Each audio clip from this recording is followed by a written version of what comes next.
Good morning students. Today we will study about history, chapter number 1st, when, where and how. Take a look at the picture of old monument.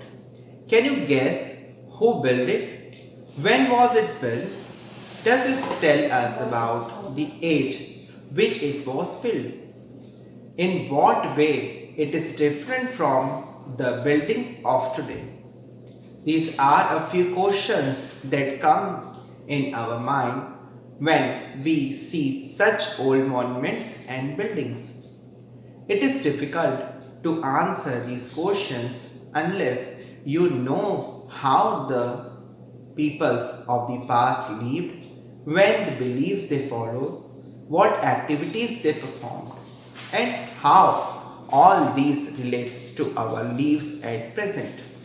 In this chapter, we will find what about why we need to history and past and which sources we can use for these purpose.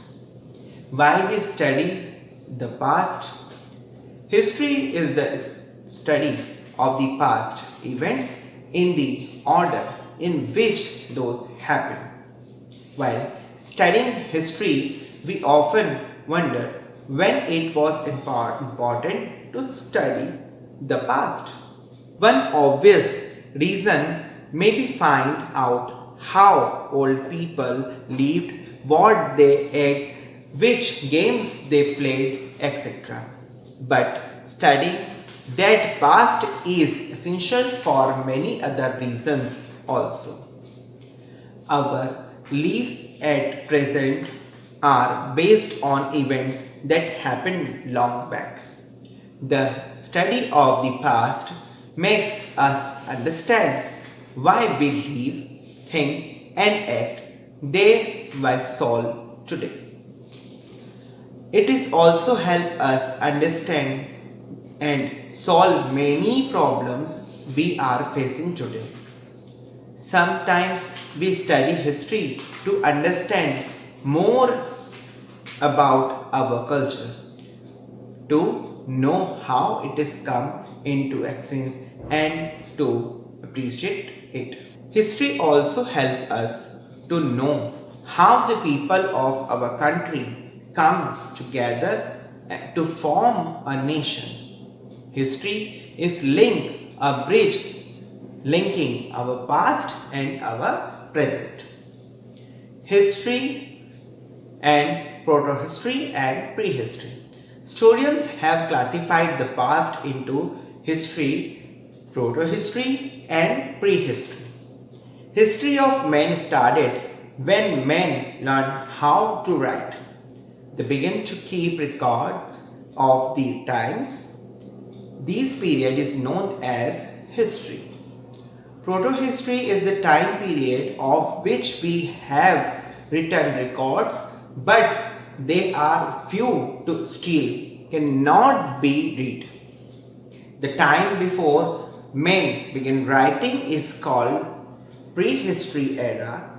Prehistory is the period that means with a precision of people's beings about 500 million years ago and ends with the innovation of writing. It is important to point out when prehistory ended and history began, since it varies from region to region. Where humans live in India. Many geographical locations in India were inhabited by the early settlers. Human beings settlements near rivers. These give that access to water. Historians have identified many such states. The valleys in the central India close to the Narmada river and the agro hills in the northeast show evidence of the development of agriculture. It is here that rice was first cultivation. The human also lived near the river Indus and its tributaries is in fact, it is here that the first cities come up about 4700 years ago. There is evidence that cities were established near the river Ganga and its tributaries, but about 2500 years ago, a large kingdoms come up near the rivers. Magadh was the such large kingdom which grow near the river soon. India has mountain, plains, plateaus and sea coast. The Himalayas have act as a barrier of the north for foreign invasion.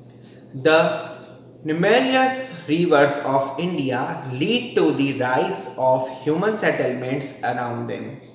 The Harappa Civilization flourished around the river Indus.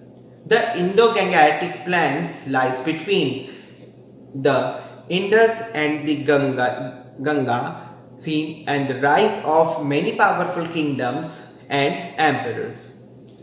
The coastal plains have been centers to trade and commerce since ancient time. There was an economic exchange and ideas, cultural and traditional activities. These results in the development of a unique and diverse culture. Earliest name of India. India has been known by many names in the past. About 2500 years ago, the Greek who come in from the northwest crossed the river Indus, which they called Hindus or Indus. The land beyond the river began to called India.